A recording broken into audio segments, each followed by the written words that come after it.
So that's your plan? As I said, there's nothing we can do right now with so little evidence.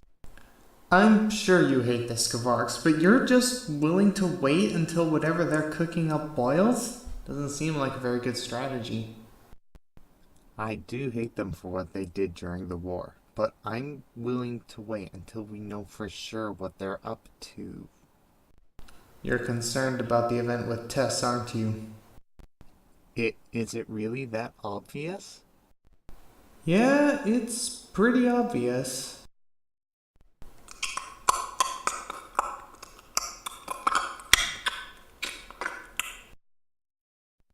Alright, that can be fixed in a jiffy.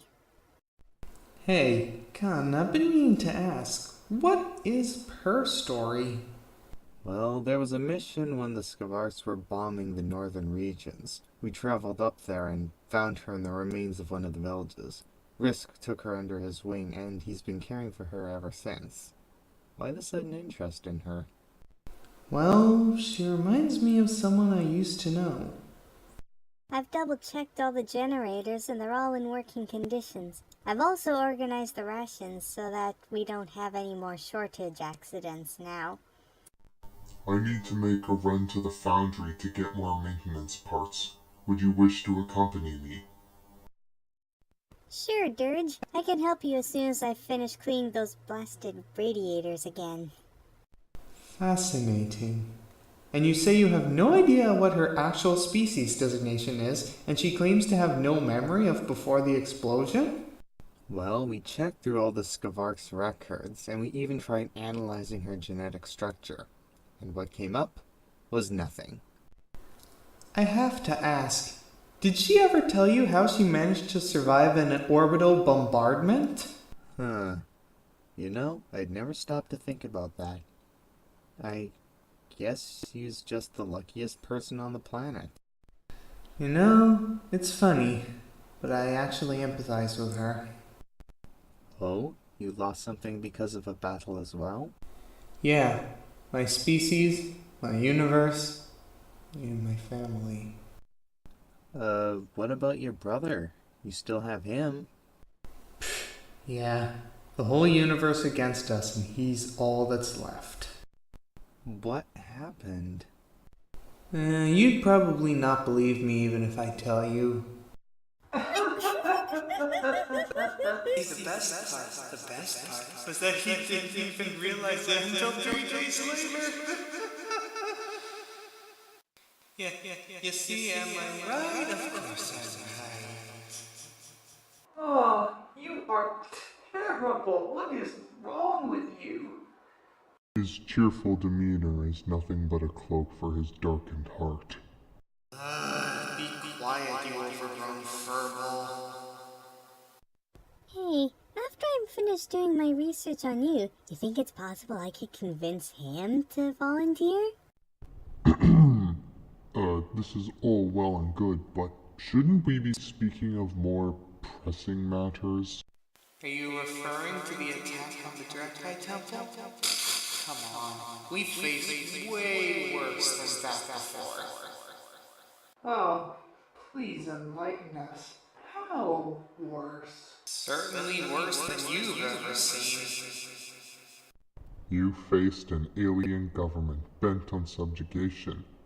We had to face ourselves over personal disputes. You see, it all began when a few of the less powerfuls of our kind saw fit to attempt to rise up against their elders in an attempt to consume their power. They believed that by consuming their elders they could achieve the level of power that they held. As odd as it sounds, it actually worked. As you can imagine, a lot of the elders didn't fancy becoming someone's dinner, so we made every attempt we could to escape. But eventually, we found the only way we could get out is if we left our dimension. So we made devices called the Tempests to get us out of there. If Furball over here had made a bargain with the enemy, we'd have gotten away without a hitch. I thought if I could make a bargain with them, I could convince them to leave us alone. But it turns out my efforts were all in vain, and I was betrayed. Technically, you're the traitor? Don't start that again.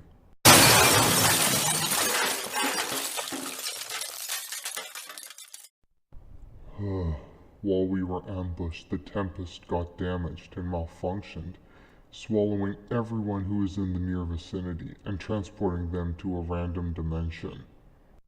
When I awoke, I found myself on this planet. I wandered for a few centuries, trying to find if anyone else had landed there with me, but to no avail.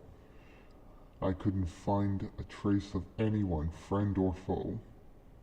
The only company I ever had during my time here was when I met that kid and her little pet.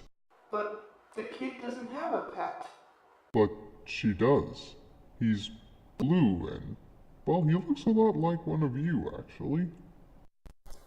This is some intense fodder. Oh, when did you two get here? We've been here this whole time. I just want to make an observation. Since all of us landed here, do you think it's possible that they also made it here? A disturbing thought, but a likely possibility under the circumstances. Great, you are just a bundle of joy. Quest, you know she's likely here too, right? Yes, but we can't afford to start another war. Seriously, who is she? Well, when we all got sucked by the Tempest, there was Bannock, Sonya, the few idiots who were trying to kill us, Bones and me, and one other, Bannock's sister.